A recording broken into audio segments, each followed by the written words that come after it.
Welcome to Your Retirement Playbook. I'm your host, Joe Clark. Happy to have you along. The theme for today's show is Should I Tell My Parents? Sounds like a game show to me, but it's not. It's life. And the art of childhood, as we all know, is really knowing what to tell your parents and when, understanding this true but very painful reality. Do I want the potential cost of pain now? How will they respond? What punishment will I get? Do I want the cost of pain now or pay the price of regret later on? That is such a valuable question for us in so many different periods of our lives. You know, if I would have told my wife or my doctor that this was going on with my body before everything started to break apart, maybe they could have done something. I avoided the pain today, but I'm going to pay regret later on.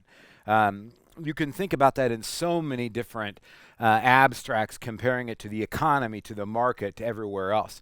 Do you want to pay the price of pain today or the cost of regret later on? I think Zig Ziglar probably coined that question years and years and years ago, but it's been very, very valuable to me. So we're going to start with this. Question number one is, will you be receiving an inheritance? That's the question that you really want to get to. Might be tough to sit down at the dinner table and say, hey, do I get much? You know, do I get anything left? I'm not abdicating that at all. I just want to give you some questions and some reasons why you want to have those questions and maybe try to lead you through the conversation, because these are questions as a financial professional that I've had to ask for the last 35 years. So here's what I would say in question number one. Mom, Dad, will you have enough to live on? Now, when would I ask this? The sooner the better. Because they may not even understand enough to live on what that means. The usual answer is, of course I do. It's very, very interesting. If those of you who know me well know I spend a lot of my time dealing on mental deterioration. And when people are capable of making their own financial decisions. When you get them to a doctor, if you ever take them to a doctor to determine if they're financially aware, the two questions that the doctors ask the most: have you noticed any problem with your driving? That translates to independence. Nobody wants to give up independence. Have you had any financial difficulty? Notice that is independence. Those are the two. They're the two elephants in the room, if you ask me. That's not where we should start with questions. You don't start with what am I getting, right? You want to start because it matters to you, because if they don't have it, you may very well be footing the bill. Mom, Dad, will you have enough to live on?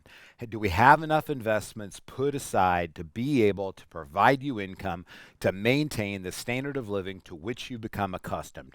That is question number one.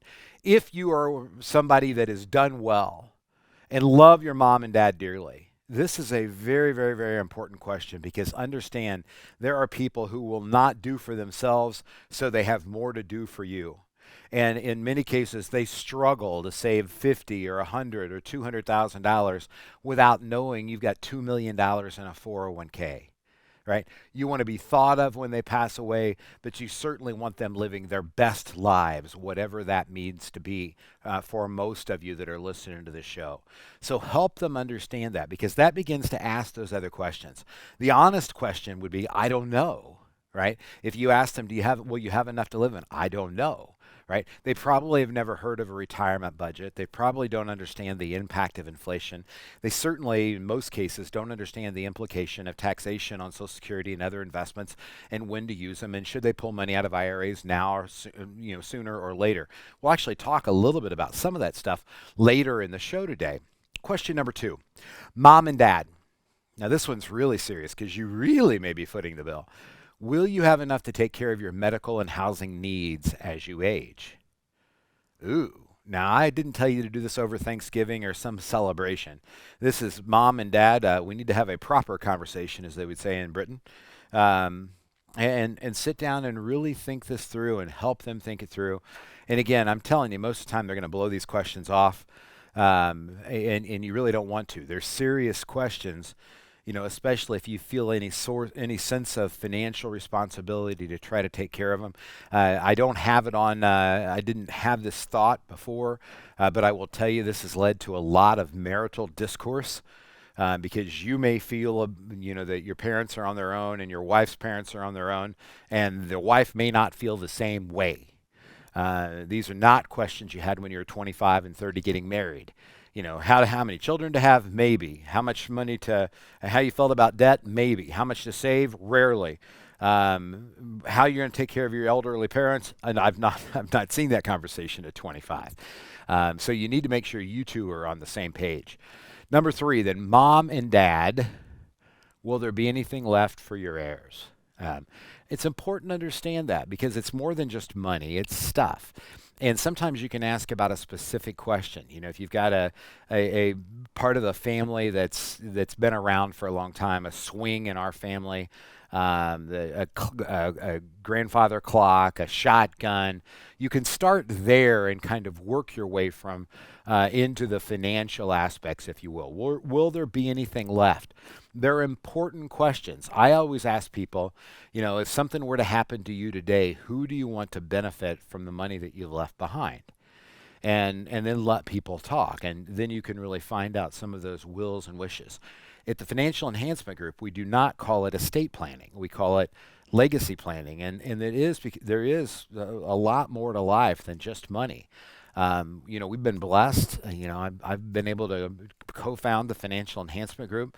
Leaving behind financial resources matters to me, but so do the other things. Some of the thoughts, the journaling that I've done, some of the other things for my kids and hopefully grandkids at some point in time that I want to be able to share and to pass down. And so getting people to talk about what they value the most outside of money, again, is another segue into some of these conversations. So here's the question for you, because you're the one taking the time to listen to the show, and I promise to provide value in every show. I want to give you something, if it were me, what I would take away from this. So what do you do while they're alive to help them? They may need your financial help. They may need a stipend of money that you give them now because they don't have enough to maintain their standard of living. In some cases, it's money you would gladly give. They just haven't asked because they, out of embarrassment, shame, or not knowing how, or not knowing that you have the opportunity to provide it, right? So know that could come.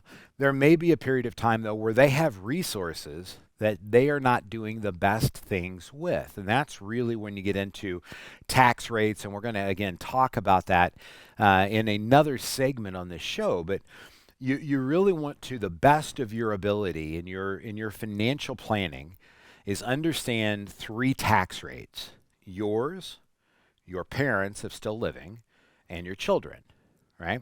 Because 1, there will probably be something coming from, maybe not a lot. 2, there'll be money that you have to use, and you need to have a tax forecast of what it's going to cost to get it out and the best strategy to be able to do it. And 3, you're probably going to leave some behind to that next generation, and you want to know how best to be able to take it from your name and get it into their name where they get the most benefit from it, and you get the most joy from it, quite frankly. I see an awful lot of people who don't communicate with their kids, and as a result, don't know their kids' tax rates. Well, I'm at a really high tax rate. If something happens to me and my kids inherit IRAs, they actually would pay a lower tax rate than I would. On the other hand, my mother is at a lower tax rate than I am, right?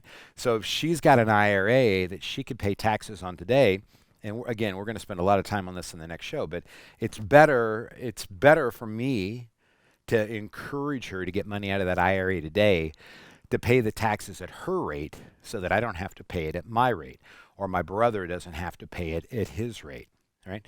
But you want to ask these questions, and you really want to help them begin to build a budget.